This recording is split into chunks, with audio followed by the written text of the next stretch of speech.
غذائك لابد أن يكون دواءك، وغذائك لابد أن يكون علاجك.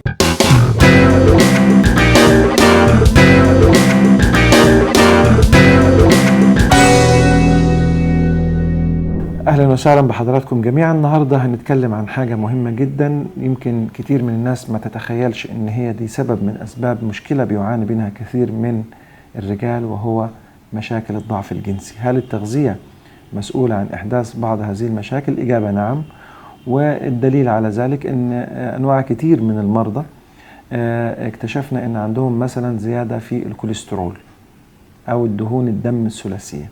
دول لوحدهم كفيلين أنهم يصيبوا الإنسان ببعض المشاكل المتعلقة بالضعف الجنسي أو عدم القدرة على إتمام العلاقة الزوجية بشكل سليم.